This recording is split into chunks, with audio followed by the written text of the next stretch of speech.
Assalamualaikum warahmatullahi wabarakatuh. Hai sedulur semuanya, saudara-saudara semua. Sekarang kita akan mendengarkan tausiah dari Ustaz Danu. Silakan disimak tausiahnya, semoga bermanfaat dan bisa menjadi amal soleh kita semua. Amin ya rabbal alamin. Ya, sebelumnya Bismillahirrahmanirrahim. Memang dalam memilih pasangan hidup itu tidak hanya sekedar kita melihat seseorang tertarik kemudian kita menikah. Kalaupun diberi kemudahan seperti itu oleh Allah Ta'ala, ya Alhamdulillah kita syukuri. Tetapi memilih pasangan hidup ini kalau dibilang susah, ya bisa susah. Dibilang gampang, ya kayaknya susah. Kan gitu. Susah-susah gampang. Susah-susah gampang, tapi susah-susah sebenarnya ya. Jadi memilih pasangan hidup ini memang agak lebih rumit ya sebenarnya. Walaupun dia itu kelihatan ganteng, dia kelihatan cantik, tapi kita tidak tahu hatinya. Iya, walaupun dia kelihatan menawan, entah yang lelaki atau yang wanitanya. Kok kelihatannya dia cantik, ganteng, tapi kok dia belum punya pasangan sampai saat ini. Benar. Nah, kalau memang kita ingin mengetahui bagaimana kita dimudahkan oleh Allah Ta'ala tentang pasangan hidup, itu insya Allah itu akan berhubungan dengan orang tua kita sendiri. Jadi dimana kalau memang kita dengan orang tua, kita dengan orang tua itu bagaimana kata-kata kita, bagaimana keseharian kita, apakah kita termasuk anak-anak yang berbakti pada orang tua, hormat sama orang tua. Karena apa? Pada waktu kita sebagai seorang laki-laki, kita tidak menghormat sama ibu kita umpamanya, padahal kita itu menginginkan istri wanita, sama seperti maksudnya sama itu ya sejenis ya, ibu dengan istri itu kan sejenis wanitanya sama. Jadi kalau kita iya sama laki-laki. Nah ini acara kita mengharamkan LGBT kalau jelas ya. Acara kita itu mengharamkan. Jadi yang jelas kalau seorang laki-laki dia harus hormat kepada ibunya khususnya. Kemudian ke ayahnya. Karena pada waktu dia ingin mencari seorang wanita, dia harus hormat pada ibunya. Kalau dia tidak hormat sama ibunya, Allah insya Allah akan menjauhkan dia dari wanita. Maksudnya dalam artian menjauhkan itu bukan nggak bisa dekat dengan wanita. Maksudnya adalah kalau dia ingin mencari pasangan, kalau dia tidak bisa menghormat sama ibunya, Allah akan menjauhkan dia, keinginan dia untuk mendapatkan pasangan. Iya, benar. Padahal yang jelas itu kalau Allah, kalau kita sebagai umat Islam harus kita ketahui, dalam Quran diceritakan wafis sama iris kukum, di langit ada jalan rezekimu. Salah satunya adalah innahum kanu qabla dzalika muhsinin. Sesungguhnya mereka di dunia senantiasa berbuat baik. Tuh. Artinya kita harus minta restu dari orang tua, artinya gitu Ustaz ya. Karena ridho Allah, ridho orang tua gitu ya. Ridho orang tua. Mungkin kita masalah pasangan nih Teis. Tentang pengalaman Teis cari pasangan tuh. Emang pas banget temanya ya. Kok pas banget ya? Iya, karena memang pengalaman hidupnya juga sampai sekarang masih mencari yang terbaik. Saya memang sudah pernah menikah, Ustadz. Tapi seperti yang Ustadz bilang tadi, saya harus hormat sama papa, orang tua istilahnya. Baru kita mendapatkan suami yang seperti yang kita mau. Saya sangat dekat sama papa saya. Sangat hormat, sangat dekat dari kecil sampai besar saya sama papa. Mamanya kemana kok sama papa? Maksudnya saya lebih dekat ke papa. Lebih dekat dengan papa. Lebih dekat ke papa. Biasa karena kalau perempuan sama bapaknya gitu iya, biasanya. Sampai saya pun tinggal di kampung papa. Jadi namanya Eis pun dari papa gitu.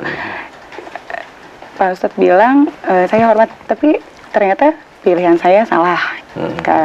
Tidak seperti yang saya inginkan. Dan menurut Ustadz yang salah itu di mananya? Sebelah mananya gitu. Iya, karena saya sudah sangat hormat dan sayang sama papa saya. Gitu, Pak. Iya, memang kalau hormat boleh, tetapi itu kan dapatnya jodoh. Tapi pada waktu kita bisa hormat sama orang tua, kan ada sifat-sifat kita yang satu, momennya dinasehatin itu agak susah.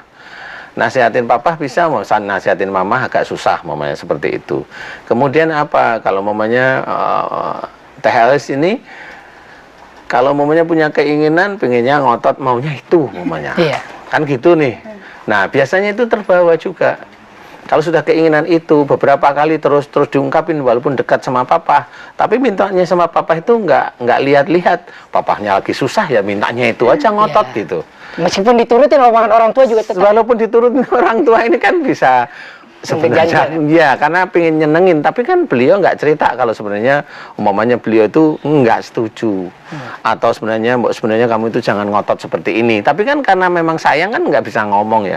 Ada beberapa orang yang bisa ngomong. Nah, pertanyaan saya, apakah memang Teh Ais itu memang kalau dulu punya keinginan apa ngotot?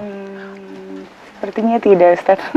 Sepertinya tidak. Iya. Nah, pada waktu tidak, kalau saya melihatnya begini, biasanya kalau tidak, kemudian kenapa saya bisa salah? Nah, pada waktu salah ini ada beberapa hal lagi di luar itu. Di luar itu salah satunya adalah nafsu kita dalam mencari. Nafsu kita dalam mencari pasangan.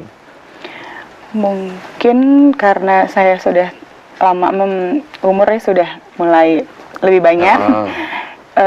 Kemudian mantan suami juga udah ngajak nikah. Ya udahlah. Mau aja gitu ya. Tapi sesuai dengan persetujuan orang tua, gitu. Saya bilang sama orang tua, ya sudah kalau memang kamu sudah mantap, ya sudah gitu. Itu perkenalannya cepat sekali ya. Ta'arufnya itu cepat sekali hanya ya. 2 bulan. Iya. Hanya 2 bulan. Nah, itu susah. Sebenarnya memang kalau memang kita lihat dari sisi agama itu kan memang agak sulit ya.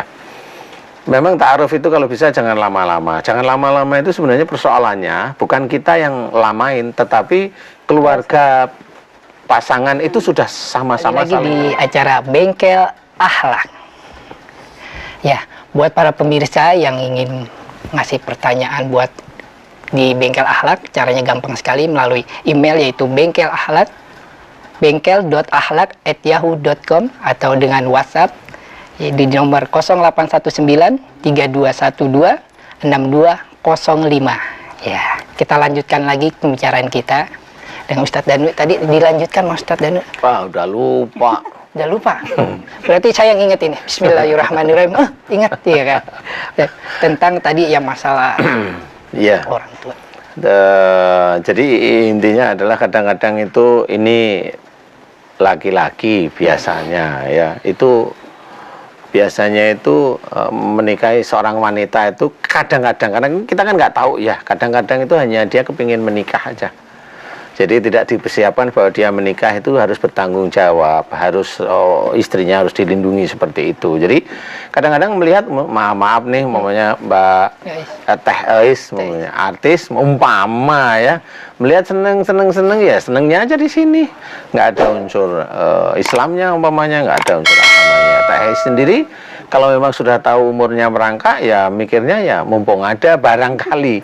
Mohon maaf ya Teh ya. Jadi ini sehingga menjadikan buta, istilahnya buta pikiran, buta hati, sehingga pada waktu seorang laki-laki melamar itu sudah tidak lihat backgroundnya, itu sudah tidak tahu. Jadi asal ada yang mau diterima, walaupun itu baik. Menurut saya kalau memang itu sudah terjadi pernikahan ya nggak ada masalah, itu ujiannya Teh Ais saja menurut saya. Karena semua yang terjadi itu pasti atas izin Allah. Jadi nggak usah disesali menurut saya ya. Tetapi gimana caranya besok bisa menjadikan kalau memang kepingin punya suami loh